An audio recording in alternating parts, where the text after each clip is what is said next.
tu vas nous raconter, Laurence, parce que tu as fait ce livre en 2016. Tu l'as commencé en quelle année et pourquoi et comment? On veut tout savoir. J'ai commencé grosso modo à me dire que j'allais, enfin, décider d'écrire sur ce sujet en 2010. J'ai travaillé 4 ans en fait. J'ai terminé début 2015, le livre est paru début 2016. C'est la question, qu'est-ce que c'est que l'inspiration? À chaque fois, c'est un processus différent. Mais en l'occurrence, je peux répondre. Ça a été très progressif. Il est arrivé que des sujets me tombent dessus, me sautent sur les épaules. Là, c'était pas du tout le cas. J'habite Paris. En 83, quand Spiegelson a gagné le concours, c'était les grands travaux, etc. Je lisais la presse, j'ai bien dû lire des choses là-dessus. Je ne m'y intéressais pas particulièrement, et pourtant, je m'intéresse beaucoup à la politique. J'avais travaillé avec Lang, avec Delors, enfin, c'était des gens que je connaissais, bon, je faisais autre chose. Et puis les monuments sont sortis de terre, et là, j'ai commencé à m'intéresser à l'art, tout simplement parce que je l'ai trouvée très belle, très puissante. Voilà, j'allais pas la voir tous les jours, mais autant les autres monuments ne me semblaient pas passionnants, autant celui-là me semblait l'être. 2010, vous voyez, c'est tout de même assez loin après l'inauguration, c'est 20 ans après. Alors, qu'est-ce qui fait que tout d'un coup, je me suis dit, mais au fond, cet architecte, je ne savais rien de l'architecte en fait, ou plus exactement, je savais 2 éléments embryonnaires qui se sont mis à m'occuper l'esprit et même à tourner un peu comme un moteur. Ces 2 éléments, le premier, vous allez voir, c'est presque rien. Je me souvenais que l'architecte, en gagnant le concours, était sorti d'un anonymat complet, qu'il était seul. Et je me souvenais par ailleurs qu'il était mort très vite après, sans avoir jamais vu l'arche achevée. Et en fait, ces 2 éléments sont des éléments surpuissants. C'est d'une part la gloire, d'autre part la mort, et le sujet d'ailleurs dont je n'ai pas varié en écrivant, c'est la proximité de la gloire et de la mort. Voilà, donc j'ai commencé à ce moment-là, en 2010, à me demander s'il y avait des livres sur cet architecte. J'en ai pas trouvé en librairie. Je suis allé à la bibliothèque, la magnifique bibliothèque de la Cité de l'Architecture et du Patrimoine à Paris. J'ai demandé aux admirables bibliothécaires, qui sont à peu près aussi nombreux que les lecteurs, qui m'ont dit, non, des livres, enfin il y a 2 trucs, il y a un dossier technique, très technique, dossier de construction rédigé par Paul Andreu à partir de début du chantier 85. Et puis il y a une espèce de dossier journalistique compilé par François Chalin, grand chroniqueur de l'architecture, mort cet été. Admiration et révérence, c'est vraiment un homme extraordinaire. Probablement pas un homme de l'écrit. Enfin, ce livre est assez mal foutu, mais il est plein de photos et plein de dossiers. Enfin bref, j'avais ça. Il y avait tous les articles dispersés, enfin, il y avait une masse d'informations dans tous les sens. Et en fait, je me suis mise à essayer de reconstituer ce qui s'était passé. Et puis j'ai eu l'idée qu'il fallait que je fasse parler les derniers artisans de ce chantier encore en vie. J'ai eu la grande chance qu'ils étaient encore en vie. Aujourd'hui, ils ne sont plus. J'ai pu donc longuement parler avec Robert Lyon, qui a été le président de la maîtrise d'ouvrage, avec Jean-Louis Subilo, qui était le directeur de la maîtrise d'ouvrage, avec Paul Andreu, qui donc a assisté Spiegelson jusqu'à sa démission et a construit l'arche après, avec Yves Dauche, qui était le patron de la mission des grands travaux, dépendant directement de François Mitterrand. Voilà, j'ai un peu fait parler Jacques Long, qui n'avait pas été pour grand-chose dans l'affaire, mais qui disait le contraire. J'ai interviewé des gens moins en vue et très compétents, comme par exemple le bras droit de Paul Andreu, qui s'appelle Jean-Marie Chevalier, qui lui aussi est encore en vie. J'ai vu tout ce que je peux. Je suis allé au Danemark, j'ai essayé de rencontrer Madame von Spiegelson. Je rêvais de la rencontrer pour avoir son point de vue sur cette histoire qui a dû être dramatique pour elle, pour sa famille, enfin qui a été dramatique.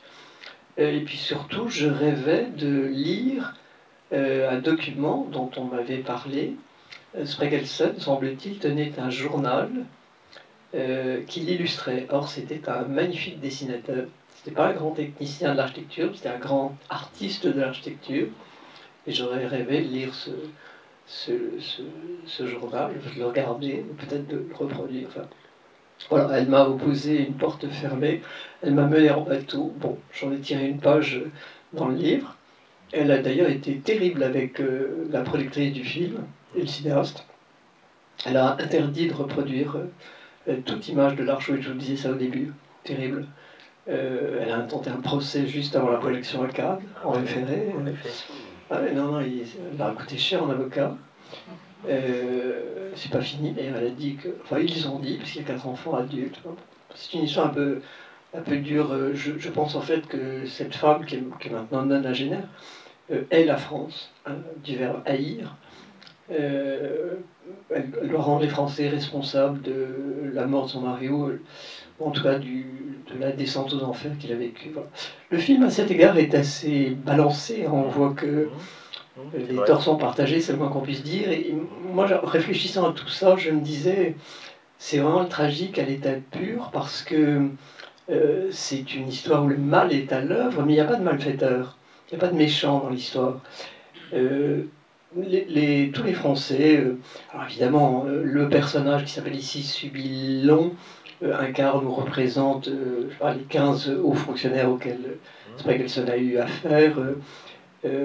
C'est beaucoup plus complexe dans la réalité que ça n'a été là, mais tous ces protagonistes avec lesquels il a dû travailler, notamment entre eux, désiraient ardemment que l'Arche voie le jour, ont fait ce qu'ils ont pu, avec leur caractère, etc.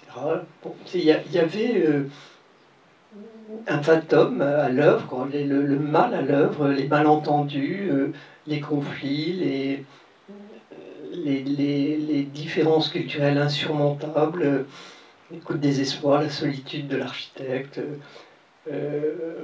Voilà, tout ceci qui a abouti très vite, hein, 1 an après le début du chantier, à la démission de l'architecte. Enfin, les architectes ou futurs architectes présents ici savent que c'est rarissime que quelqu'un ayant remporté un concours de cette importance, étant maître d'œuvre d'une construction de cette importance, démissionne parce que le réel rabotait sa vision absolue, ce qui se passe toujours.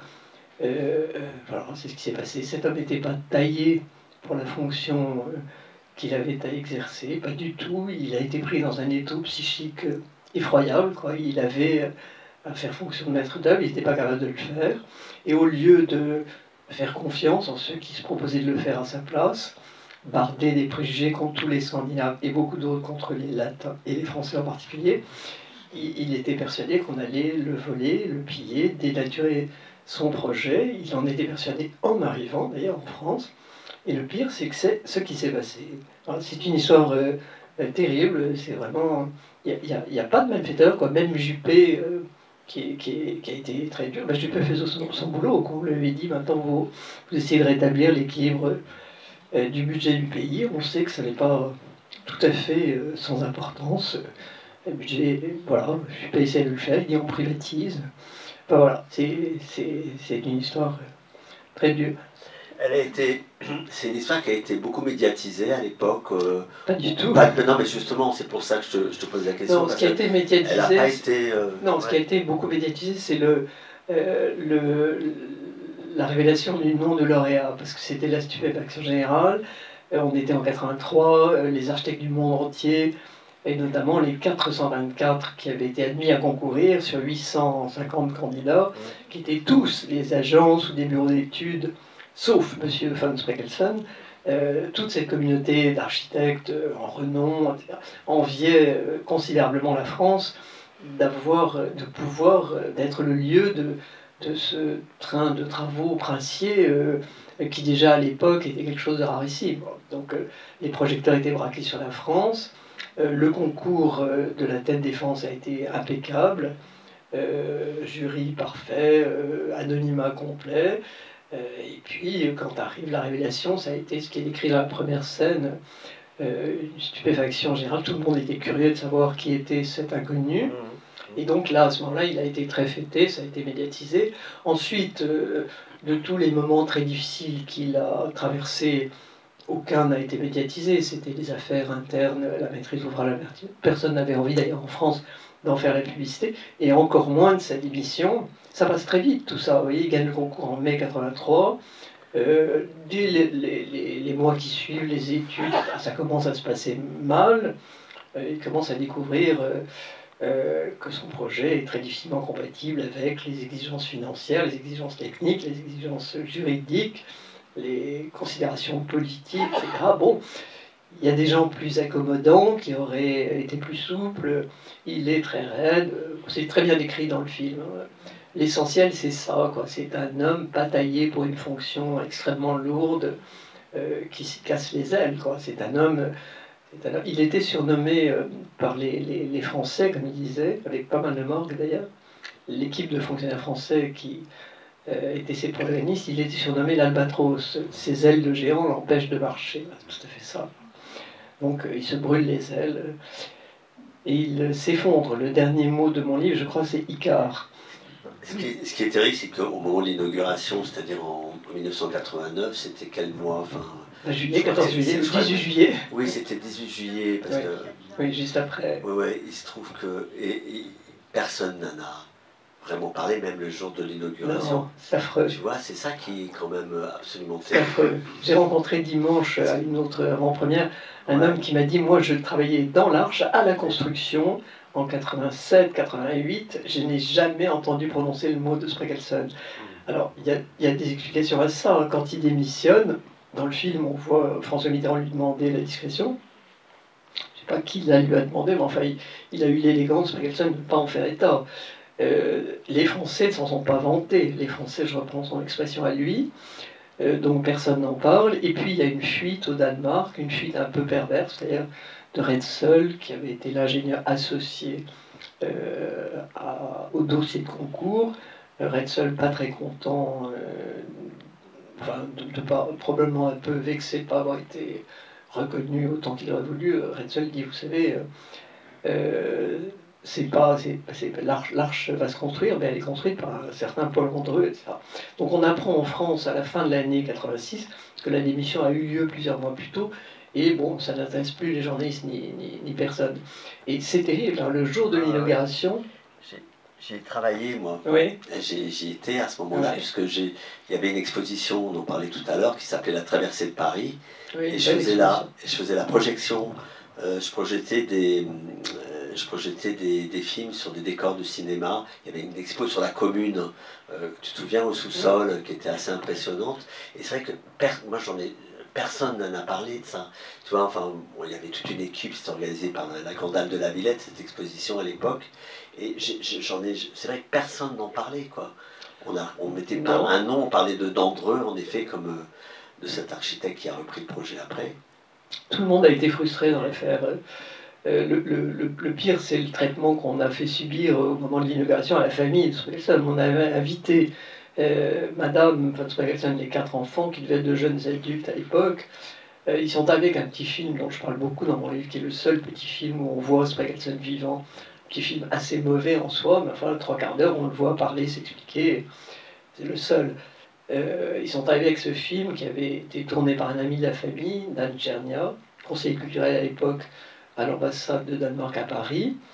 Donc, Tchernia m'a dit, j'avais vendu le film à l'EHPAD, qu'il n'a jamais payé, et j'avais obtenu qu'il soit projeté le soir de l'inauguration. Donc ils arrivent, ils disent où est la projection, et on leur dit, bah, suivez-nous au sous-sol, on les installe devant un poste de télévision, c'est Tchernia qui m'a raconté ça, au sous-sol. Ils sont 6, hein, il y a 7, Madame von Spreckelsen et ses 4 enfants, Dan Tchernia et sa femme, et ils regardent ce petit film qu'ils connaissent tous déjà très bien, seuls devant un écran de télévision. C'est affreux, quoi, c'est affreux que personne ne soit venu les chercher. Il y avait 4000 invités qui festoyaient sur le toit de l'Arche au même moment.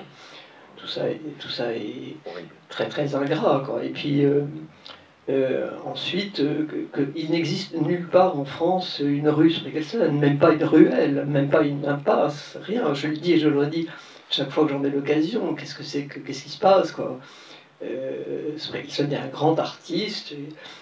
il avait des défauts, il n'a pas su manœuvrer, c'était pas un manœuvrier, il n'a pas su plier les chines, c'était pas un souple. Voilà, on ne peut pas le lui reprocher. C'est pas mal la phrase que Stéphane de Moustier fait dire à André, j'admire votre radicalité. On peut admirer la radicalité. C'est pas une qualité qui facilite la vie, mais c'est quelquefois assez beau. Vous dites que vous vous êtes rendu et l'épouse de Spragenson vous a refusé, enfin, n'a pas souhaité vous recevoir. Est-ce que vous avez eu l'occasion d'aller voir les quelques églises, Oui. les 2 églises qu'il avait, et justement, est-ce que vous avez pu voir ce souci du détail qui est tellement... Je pense qu'il... Oui, c'était, à vrai dire, l'autre raison que j'avais au Danemark, puisque son œuvre est très limitée, 4 églises. On dit petites églises, en fait, elles sont d'assez belle taille, elles sont plus grandes que cette salle. Je dois dire que j'en ai vu 3 sur 4, celles qui sont proches de Copenhague, elles sont admirables, admirables. J'ai essayé de les décrire pour montrer, elles sont très originales, elles sont très personnelles, il y a un raffinement dans l'éclairage. Il aimait beaucoup l'éclairage naturel, il faut le faire dans une église, il n'y a pas de fenêtre, donc il y a des espèces d'éclairage indirect, des replis dans l'architecture, enfin c'est très beau, très inspiré, très original. C'est coupé? Non. Ce sont des églises qui, à l'intérieur, ont la forme de cubes, à l'extérieur, non. Elles sont dans de très beaux matériaux. Enfin, j'aime beaucoup la brique, mais ce sont des belles briques. Briques rose pâle. Là, on entrevoit dans le film l'église jaune paille de Stavenholst. Je trouve que Stéphane de Moustier ne rend pas bien compte de la merveille qu'est cette église. Bon, c'est très difficile de filmer de l'intérieur. C'est beau quand même. Beaucoup de gens m'ont dit le contraire. Beaucoup de gens m'ont dit, on voit comme c'est raffiné. Non, c'est un architecte remarquable. Voilà, et effectivement, il parlait toujours de ce qu'il avait fait là, avec tout son temps, des briques dont on disait qu'il surveillait la pose de chacune d'entre elles. Et puis il se trouve dans l'obligation de piloter la construction d'un énorme bâtiment en béton. Il n'a jamais travaillé le béton, il ne sait pas ce que c'est. Moi, je dois vous dire que je ne savais pas non plus ce que c'est que le béton avant de commencer ce travail, parce que j'ignorais tout de l'architecture, de l'urbanisme, de la technique. Je découvrais que le béton, c'est un monde. Il y a des ingénieurs béton, il y a des bétons, il n'y a pas un béton par réalisation, il y a 100 sortes de béton ou 100 000.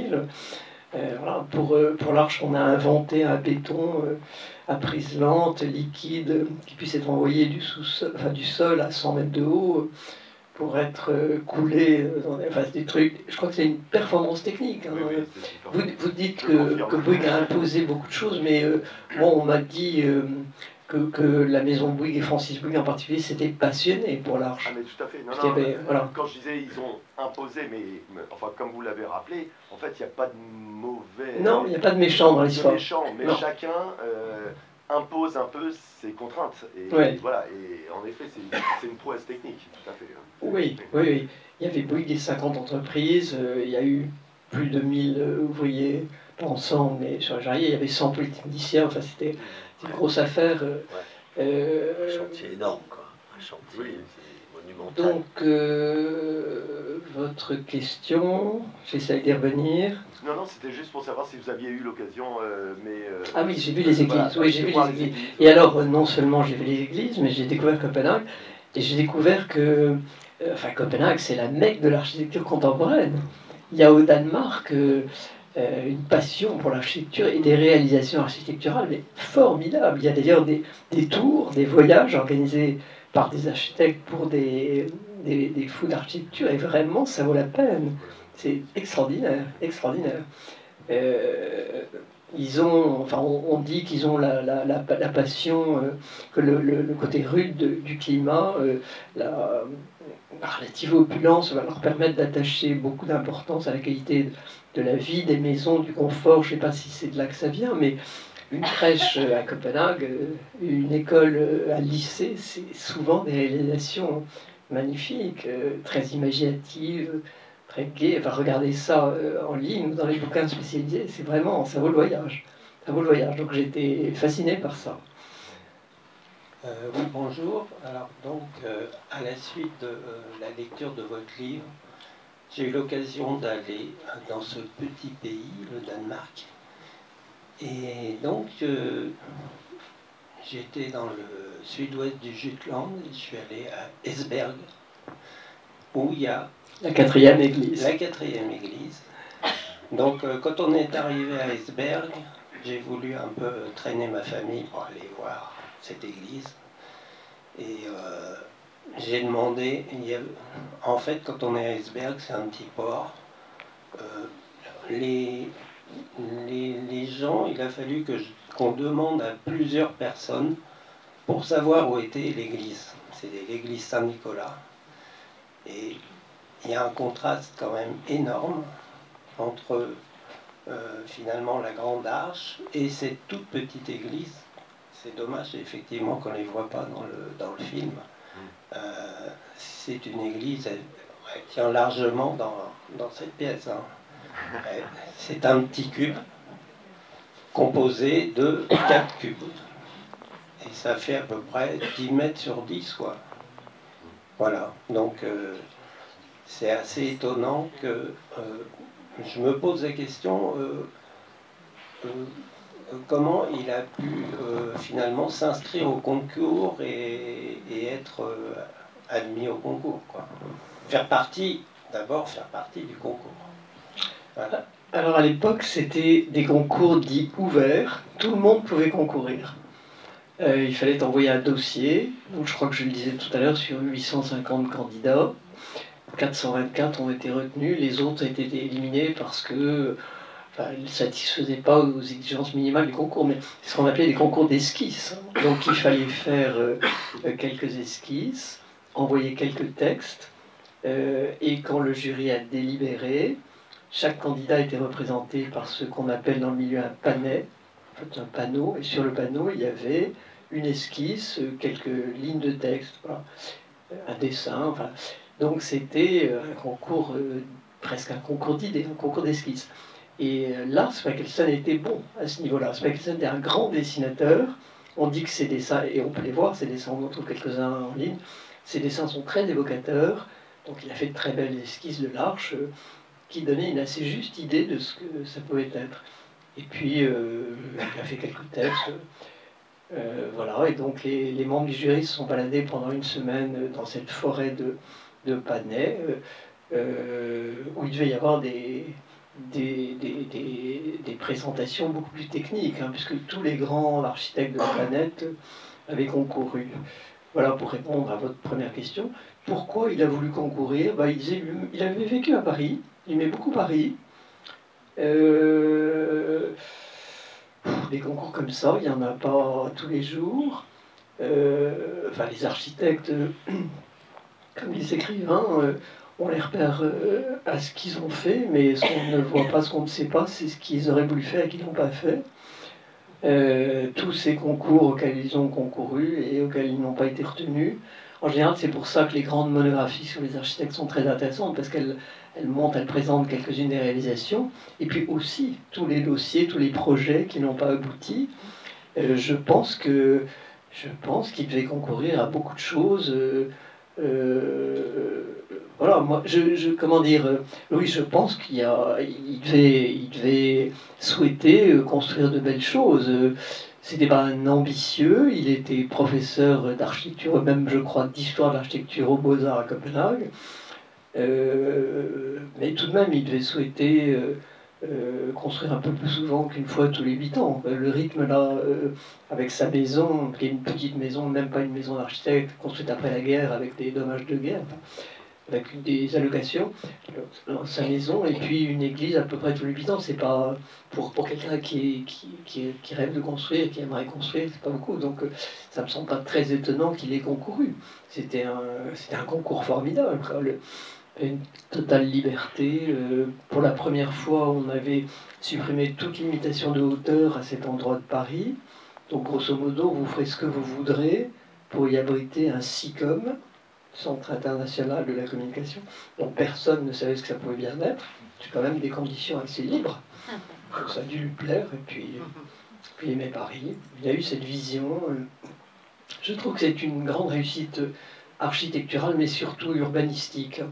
les proportions, l'inscription dans le paysage, c'est déjà très réussi. Et ça l'aurait été magnifiquement si le projet avait été respecté, si, comme il l'avait souhaité, on avait laissé un grand vide autour de l'arche, comme il y a un grand vide autour de l'Arc de Triomphe, et si on avait construit ce qu'il imaginait, c'est-à-dire des petits cubes de taille inégale, tout ceci émergeant de jardins. Voilà, il faut imaginer ça, quoi, une vaste esplanade dégagée, avec cette grande arche minérale, dans un milieu végétal. C'était très très très loin de ce qu'on voit maintenant. On n'a gardé que la pièce centrale, et elle n'est même plus habillée de marbre, puisque par la suite de l'expertise de Monsieur le Président Mitterrand en jugeant les traitements inutiles, eh bien, tout le revêtement de marbre s'est voilé, a menacé de tomber. Il a fallu désosser complètement l'arche à partir de 2015. Et on a remplacé le marbre par du granit. Alors la phrase que de Moustier fait dire à Spreckelsen, l'arche était blanche et brillante, elle va être maintenant grise et motte, c'est une phrase que j'ai forgée pour décrire l'énorme perte qu'a été, à mon sens, et je ne suis pas la seule, cette espèce de trahison qui a consisté à abandonner l'habit de marbre et l'aspect neigeux et opalescent pour mettre du granit, qui est un truc très solide, qui est jamais blanc, le granit blanc ça n'existe pas, qui est mat, qui est même un peu gris, un peu rugueux. Voilà. Je ne sais pas si vous vous souvenez de ce qu'était l'arche avant, mais c'était vraiment tout différent. Donc cette malheureuse histoire est une succession d'avanies, sans compter qu'on n'a toujours pas su quoi faire de ce bâtiment. Il y a beaucoup de, comment dire, beaucoup de désinvolture, hein, beaucoup de manque dans cette histoire côté français. Et le péché originel, c'est vraiment le fait que dès le moment du concours, on lance ce grand concours, on met un gros budget destiné à financer quelque chose de bien là. Et quant au programme, comme disent les architectes, c'est-à-dire ce qu'on va en faire, eh ben c'est l'indigence la plus complète, quoi. Si comme. Bon, alors ensuite, comme on a de l'argent, on est en 82, non, on est même en 83, 84, on crée un établissement public, on paye 30 fonctionnaires, essayer de réfléchir à ce que ça peut être qu'un SICOM, et personne ne trouve, hein. On ne trouve jamais.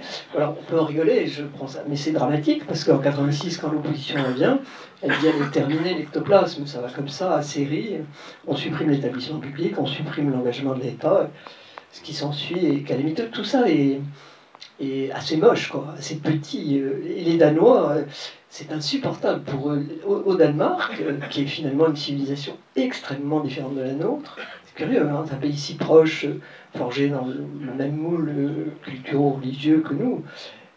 Au Danemark, jamais un gouvernement ne tire un trait sur un projet démocratiquement conçu du gouvernement précédent. Jamais.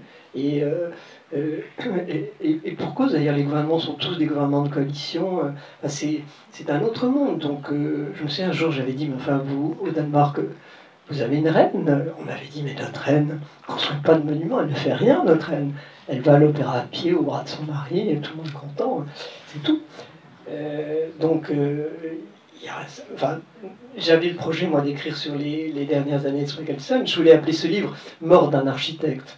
Alors, je regrette beaucoup que l'éditeur n'ait pas voulu retenir ce titre. C'était mon sujet, Mort d'un architecte. Mais les éditeurs refusent absolument de mettre le mot mort sur une couverture de livre. Mais il y a un film de Peter Greenaway, un film Qui s'appelle Le ventre de l'architecte. Hein. Oui. Et pas la mort de l'architecte. C'est un film en plus. Enfin, peu importe, mais je voulais écrire sur l'architecte. Et j'ai dû, petit à petit, quand même, rappeler quel était le contexte. Plus ça allait, plus effectivement je devais ajouter des ramifications au tronc central, décrire le contexte économique, politique, etc. Et ce faisant, je me suis trouvé écrire une sorte de monographie de ce que Alain Perfit a appelé le mal français. C'est exactement ça. Quoi. Tout ce qui ne tourne pas rond dans ce pays, tout ce qui fait qu'un Danois est horrifié tous les jours, comme je l'ai été pendant mon enquête quand même. J'allais faire parler les grands témoins qui me disaient oui, bon, verre collé, d'accord, mais enfin bon, c'est pas possible en France, c'est pas possible partout ailleurs. Bien, très bien. Et pourquoi? Ben pourquoi? Succession de complications, de formes d'administration, voilà.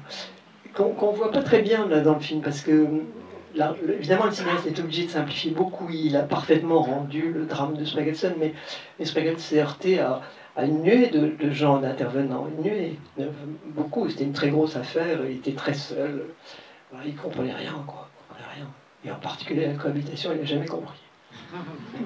Concernant la biographie de l'auteur, est-ce que vous avez creusé ce qui pourrait justifier dans sa biographie le fait qu'il n'ait pas plus d'œuvres à son compte? Première question.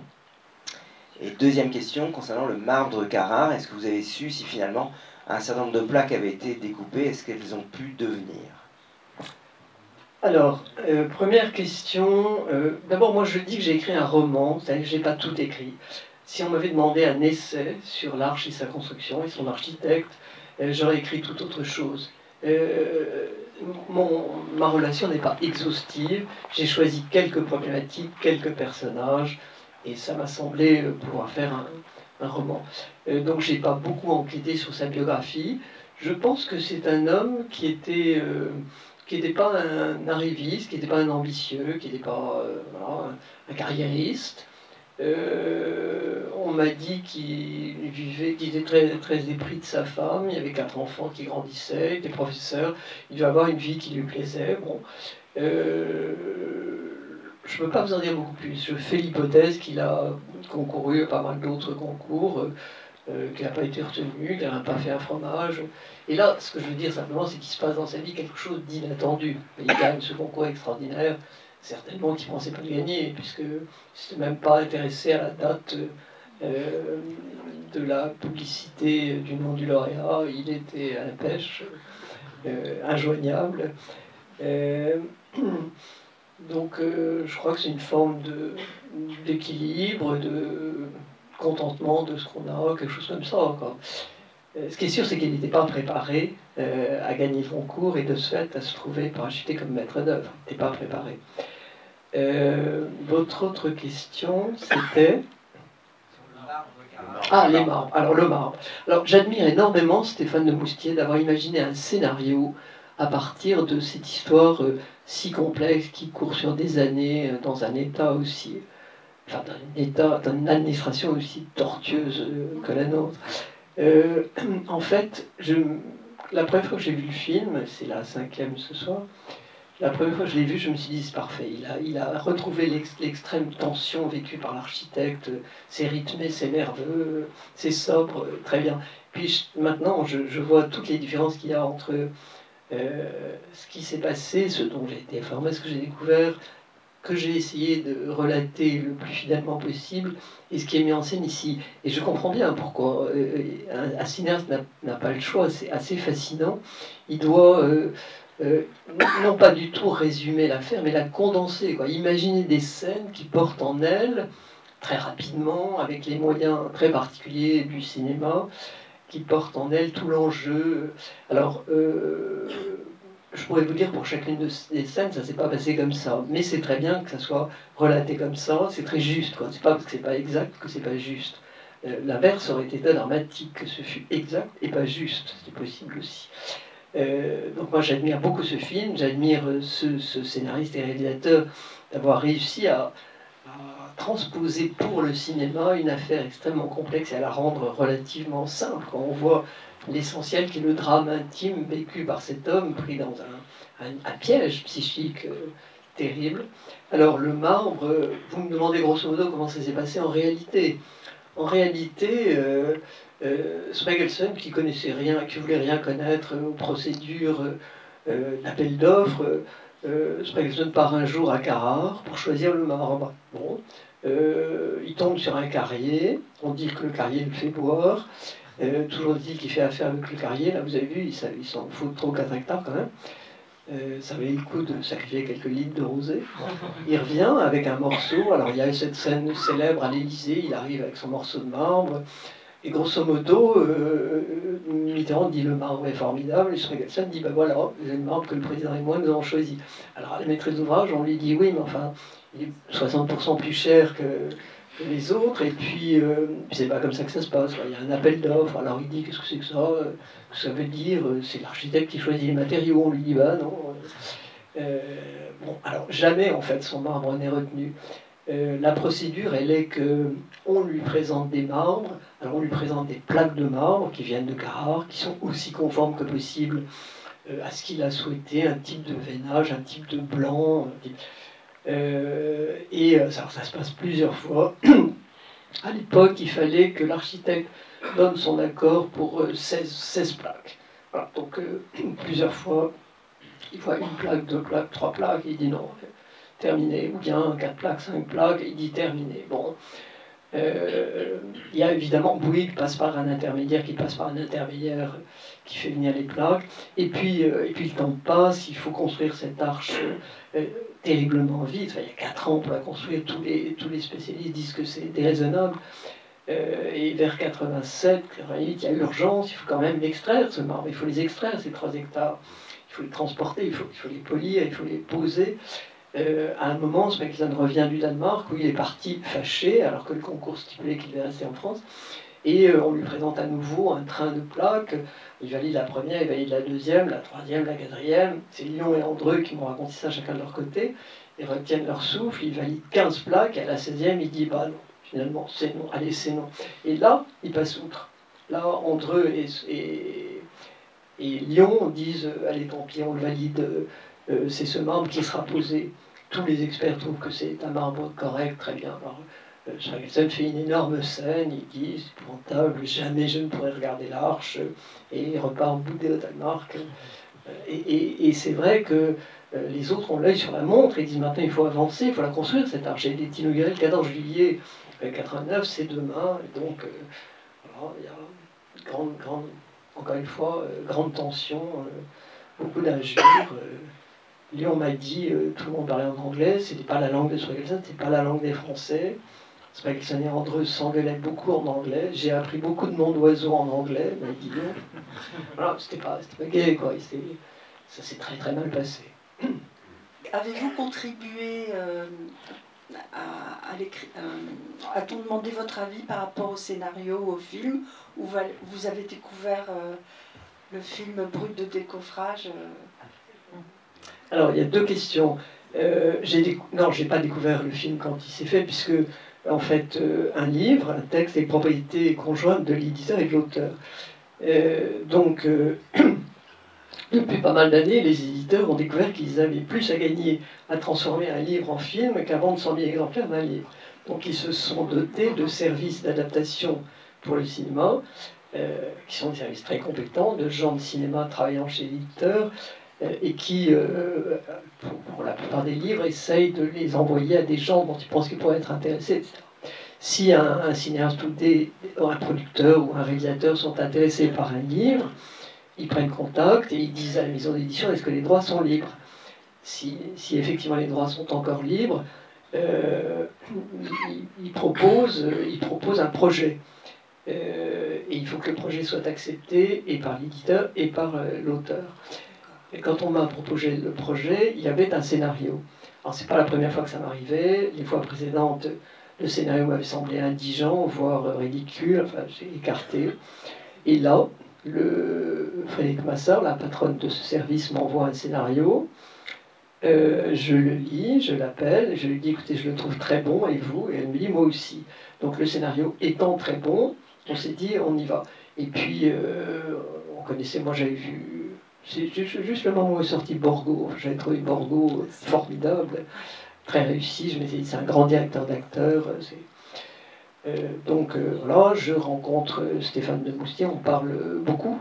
Je lui ai beaucoup parlé des protagonistes tels que je les avais vus. Parce que moi, si vous voulez, des heures d'enregistrement que j'ai décryptées, j'ai dû utiliser un 5e. Quand je lui ai raconté des tas de trucs, c'est tellement minable que j'ai même pas osé les écrire.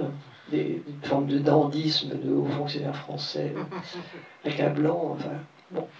Je lui ai parlé les uns et les autres d'une manière un peu incarné ou sensible, quoi, parce que je pensais que ça l'intéresserait. D'ailleurs, je retrouve dans son film des choses que je n'ai pas mis dans le livre et que je lui avais dites, notamment la signature du contrat avec une désinvolture effroyable. Je reprends le mot à dessein parce que je me suis demandé, dans cette histoire sans malfaiteur, où était le mal, quoi. Et finalement, il y a une désinvolture en France qui est un truc effrayant. Vous parliez du Danemark et de votre admiration pour une société très claire, très simple. Un contrat est un contrat.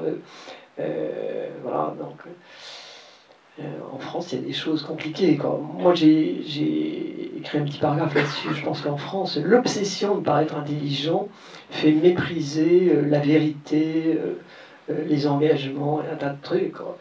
Et ce mot qu'on avait dit était un mot de dandy, comme on en a la passion depuis le XVIIIe siècle. Et je crois qu'au Danemark, l'obsession de la vérité, ou peut-être de la réalité, qui sont quand même parents de poche, remplace l'obsession d'intelligence, puisque la loi commune, c'est qu'on ne doit pas briller au Danemark, on ne doit pas se faire remarquer, on ne doit pas se faire mousser. C'est gamin, c'est pas bien, c'est... Voilà. Donc, je vois beaucoup Stéphane Moutier en parle, et je lui ai demandé à ce moment-là une modification, mais je ne vous dirai pas laquelle. C'est une modification qui était essentielle, à mon avis, pour moi, et surtout pour le film. Et il a accepté de modifier le scénario. Je pensais qu'il refuserait. S'il avait refusé, j'aurais dit vous avez tort, mais il a accepté. Je trouvais que c'était très, très, très bien, très à son honneur, très malin. Voilà. Puis ensuite, alors j'avais compris dès la lecture du scénario et a fortiori en l'entendant parler que c'était sa vision, ce qu'il allait faire. Et, il y a eu la réalité, il y a eu ensuite ma version de l'affaire, et là c'est encore plus différent, c'est pas seulement sa version, sa vision du film qu'il pourrait en faire, quoi. C'est pas du tout mon truc. Moi, je suis incapable d'écrire un scénario. C'est une économie artistique très différente, très très différente. Je serais incapable de tenir une caméra, j'admire beaucoup. Donc ensuite, évidemment, je me suis écarté. J'avais demandé à voir un peu le tournage. Je suis allé voir 2 jours de tournage. Ça m'a passionné. Je l'ai vu à l'œuvre, complètement investi dans sa direction d'acteur. En fait, j'ai vu qu'il avait tout en tête. C'est probablement peut-être toujours comme ça, et qu'il voulait que les acteurs se conforment à ce qu'il avait en tête. Donc une direction d'acteur très très très précise. Là, vous vous souvenez, j'ai vu tourner la scène où à la fin Spiegelson s'affale sur un banc. Donc il tourne une première fois, l'acteur qui à mon avis a fait une vraie prouesse en incarnant Spiegelson comme il le fait, l'acteur laisse tomber et Doutier dit on arrête, on coupe tout et le fait parler. Alors il se trouve qu'on m'avait passé un micro, j'entendais ce qu'il disait, qui se passait à 20 mètres, et il lui dit non, alors tu te laisses pas tomber comme ça, on dirait que tu es un peu fatigué, non, tu as un mal qui te ronge, tu vas mourir, tu laisses tomber. Voilà, donc c'était très très précis comme direction d'acteur. L'acteur d'ailleurs comprenait très bien. Donc j'ai vu là un homme qui essayait de faire traduire, obtenir que soit traduit dans la réalité sa vision largement imagée, en tout cas très, très incarnée, comme beaucoup plus que l'est un roman, qui laisse le lecteur se faire sa vision. C'est plus interactif, le roman, ça laisse le lecteur beaucoup plus co-auteur, à mon avis au moins à 50%. Un film, c'est plus impérieux. Hein. Maintenant que vous avez vu le beau Klaus Bank, vous n'imaginerez plus Spiegelson avec d'autres traits. Spiegelson était très beau d'ailleurs, allez voir les quelques images qu'on a vues, très beau, très altier, très élégant. Voilà, ça c'est le cinéma. Donc assez vite j'ai compris que moi n'entendant rien au cinéma, j'allais pas me mêler de cette affaire. Et puis pour répondre à votre question sur... Il y a encore un autre droit en France qui est un droit extrêmement important, dont on parle rarement, c'est le droit moral. Autrement dit, on m'a montré une copie, qu'on appelle une copie de travail, copie du film presque achevé, mais pas tout à fait achevé, avec une bande son imparfaite, etc. Et là, je pouvais encore tout arrêter. Si j'avais vu, je sais pas, des scènes, des éléments qui m'étaient apparus trop contraires, trop divergents à ce que j'avais écrit, à ce qu'avait été la réalité, je pouvais arrêter en fait. Ça va très très loin le droit moral. Vous pouvez avoir cédé le droit d'exploitation, le droit moral permet beaucoup de choses. Maintenant c'est parti. Et c'était contractuel, c'était écrit dans le Ah, c'est écrit. Oui, oui, alors les contrats, je ne sais pas le contrat, moi non plus. Il fait 50 pages, hyper technique. Non, non, c'est des gros contrats à l'américaine. On va se retrouver après autour de la table de lecture, mais il y a deux petites dernières questions. Une dernière, oui, vas-y. Oui, c'était juste toujours la même personne. Ça va. Enfin, vous savez pourquoi l'architecte a fini au Carré des Indigents?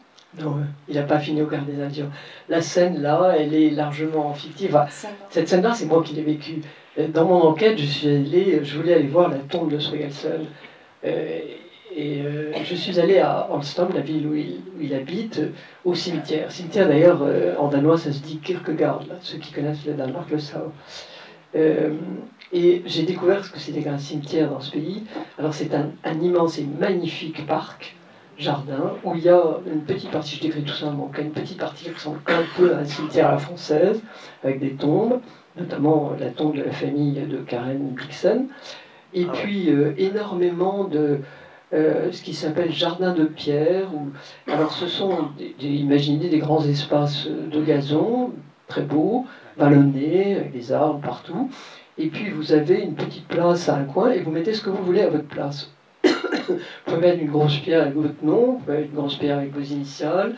Là, ils ont mis une petite plaque de cuivre avec écrit JOS.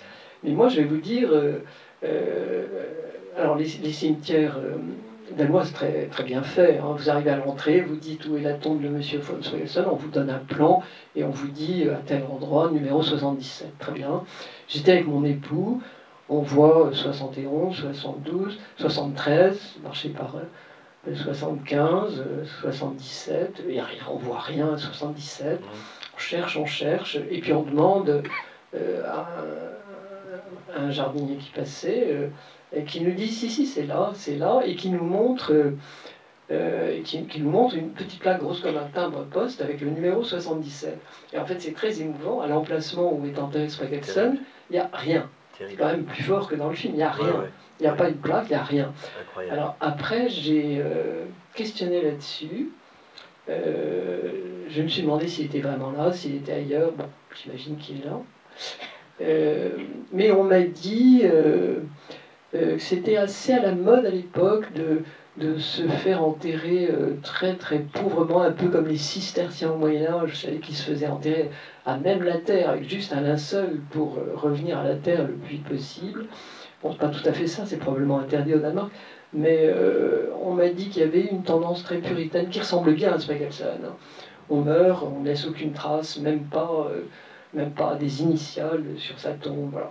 Alors, moi je trouve, là encore, c'est un très bon exemple de la différence entre le cinéma et la littérature. J'écris là-dessus 4 pages, je ne peux pas raconter tout ça, et la scène qu'il imagine, elle est très puissante pour une scène finale. On voit les protagonistes français trempés, un peu miteux, qui cherchent, qui découvrent que même au Danemark, il est complètement méconnu, oublié. Enfin, et puis on voit surtout des gens rincés, rincés sous une pluie froide. Voilà, tout le monde est perdant dans cette affaire. Tout le monde est perdant. Ouais. Alors visiblement, vous êtes très satisfaite du film de Stéphane Desmoustiers, mais avez-vous quand même des petits reproches à lui faire et auriez-vous souhaité voir à l'écran des éléments plus précis de votre livre?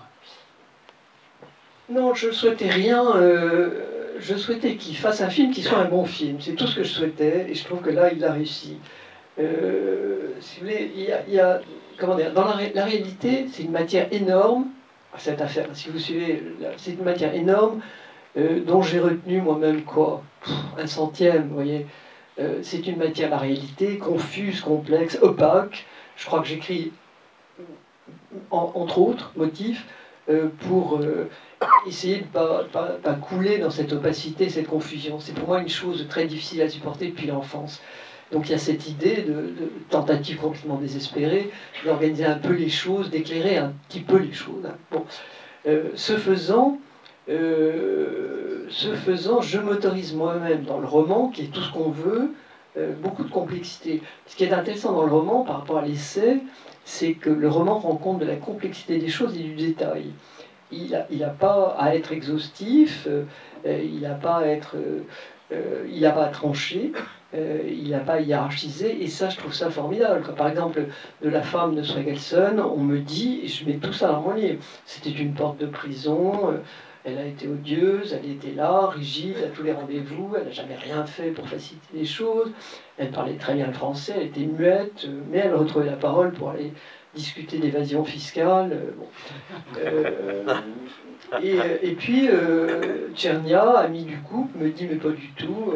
C'était une femme simple, elle n'était pas très cultivée, beaucoup moins que son mari, elle n'était pas à l'aise, elle était là parce qu'il était très amoureux, il ne voulait pas être séparé. Bon, je mets tout ça, hein, j'en sais rien, après tout, ça m'est égal. Nous sommes tous des tissus de contradiction, chacun de nous, chacune de nos phrases, chacune de nos entreprises, chacun de nos gestes, l'ambiguïté règne, et le romancier n'est pas tenu à trancher. Je trouve ça très agréable, quoi. Je trouve ça très difficile. Si je vous demandais de faire un portrait de votre meilleur ami, vous me diriez quelqu'un de formidable, mais par ailleurs, bon. Oh là là, vous allez vous dire que j'ai la mémoire très courte, mais j'ai oublié votre question principale là aussi. Si vous avez des reproches à lui faire. Ah non, j'ai aucun reproche à lui faire. Donc, non, aucun. Je n'avais pas d'idée préconçue de ce que pourrait être un film. Donc, alors, ce que j'ai quand même compris en étudiant de près le film et en comparant ce que j'avais pu faire, c'est qu'il a des contraintes beaucoup plus fortes que le romancier. Déjà, quand on écrit un roman, il ne faut pas croire. Je dis le roman, c'est tout ce qu'on veut, mais il y a des lois. Moi, je compare toujours la fabrication d'un roman à la réalisation d'une sculpture. Pour que ça tienne, il faut respecter les lois. Et dans un roman, c'est pareil. Si le roman est mal foutu, si vous n'avez pas respecté les lois, qui sont toujours des lois de pondération, d'équilibre, c'est mal foutu, ça tombe, et le lecteur assez vite laisse tomber, parce que c'est mal fait. Tout ce travail de construction, de réflexion a priori, c'est le plus dur. Il faut qu'il n'en reste rien, que les échafaudages soient enlevés. Voilà. Et pour que ça soit bien fait, il faut respecter les lois. C'est vraiment de cet ordre-là. Mais j'ai l'impression qu'au cinéma, les lois sont encore plus contraignantes, encore plus impérieuses. Lui, il a juste 1h30 pour rendre compte de toute cette complexité. Il faut qu'il tranche. Par exemple, certains spectateurs, au cours des avant-premières où j'étais, m'ont dit vous êtes beaucoup plus empathique avec Spregelson que Stéphane de Moustier. Il en fait un personnage moins sympathique. Ben, c'est pas sûr, moi je crois que je mets tout dans mon livre. Certains me disent c'est un type très beau, élégant. Lang me dit il avait quelque chose de racé. Je le mets parce que c'est des mots qu'on utilise maintenant, je cite entre guillemets. Subilo me dit oui, d'accord, il était très noble, il était très élégant, mais enfin, il aimait que lui-même, il n'écoutait pas les autres. Bon, qu'est-ce qu'on me dit encore? On me dit qu'il était extrêmement sympathique en privé. Ses collaborateurs disaient chaque fois qu'il revenait de Paris, il revenait avec des bouteilles de champagne. Il a fait partager, enfin, il a reversé un certain nombre de ses gains considérables sur son équipe. Voilà, je mets tout ça, si vous voulez. J'en sais rien, moi je ne l'ai jamais rencontré. Mais lui, le cinéaste, il peut pas. Il peut pas. Vous ne pouvez pas faire un personnage aussi contradictoire, c'est pas possible. Donc il tranche, il simplifie en un sens. Mais je trouve ce qu'il a fait très bien, parce qu'il est très puissant. Je trouve que cet acteur a incarné incroyablement cette espèce d'avancée. On a toujours l'idée, l'avancée vers le gouffre, l'avancée vers... Très épuré le film, hein. Incroyablement oui, épuré. mais c'est très riche aussi, son très personnage riche. est balancé, Ouais, c'est un type, physiquement, c'est très réussi, quoi, la démarche de l'acteur. Alors d'ailleurs c'est drôle parce que quand je suis allé au tournage, j'ai été voir l'acteur, je parlais avec lui, il dit pas un mot de français, il faut savoir qu'il dit pas un mot de français. Et là, j'ai vu le tournage, c'est incroyable, il avait une coach à côté de lui, et elle le sait répéter chaque scène, il répète par cœur des mots qu'il ne connaît pas, des phrases. C'est bien fait, hein, on ne peut pas le soupçonner quand même. Toujours est-il que je vais me présenter à lui, il s'est mis à me raconter le sujet, il m'a dit, vous savez, c'est une histoire extraordinaire, terrible, c'est l'histoire d'un architecte, j'ai écouté, et je me suis aperçu qu'il avait complètement intégré, quoi. Complètement intégré, il était, je trouve qu'il le fait bien, hein. Il y a une très bonne direction d'acteur, très très bonne. Voilà, alors il y a cette part de fiction, qui à mon avis est très réussie aussi, que je ne pouvais même pas imaginer. Stéphane de Moustier a inventé tout ce qui est vie privée. effet sur le pacte, impact sur le couple de l'affaire de l'Arche. C'est très malin, c'est très bien fait, c'est-à-dire que ça compense formidablement. Et en même temps, c'est vrai que dans un scénario, il faut vraiment scénariser, et c'est tout le côté formel du cinéma, à remplir des fois des cases en imaginant aussi des choses qui sont hors contexte et hors... Oui, mais c'est bien choisi, voilà, donc ça humanise, le personnage. Moi, j'ai rien dit de ça, puisque je n'en savais rien, et que je voulais pas mettre de fiction dans ce récit. Lui, il a osé, et je trouve que c'est très bien fait, parce qu'il faut raisonner qu'en considérant le film et rien que le film. Et dans l'économie du film, ça compense très bien l'austérité du reste. Mon livre, il est bourré de sigles, et trucs que j'ai moi-même eu beaucoup de mal à comprendre avant de les écrire. Et là, il peut pas écrire des trucs qu'il faut relire 4 fois pour les comprendre. Il faut que ça soit immédiatement intelligible. Donc, et puis, c'est très beau, ce qu'il a fait de la femme de Strickland, qui n'a rien à voir pour le coup avec la réalité, puisqu'elle est, je trouve, très séduisante dans le film. Elle a un rôle très important. Et c'est finalement la dissension entre eux qui provoque la démission. Bon, tout ça, c'est l'idée du cinéaste, mais pourquoi pas? Mais pourquoi pas voilà, je trouve qu'il ne faut pas trop comparer. C'est intéressant de comparer, mais en rappelant toujours que c'est du cinéma. Voilà, c'est du cinéma. Ce que j'ai écrit, c'est de la littérature, il a fait du cinéma. Il y a une économie du cinéma qui est très très bien respectée. Là. Merci beaucoup Laurence, merci beaucoup à vous, à toi. C'était...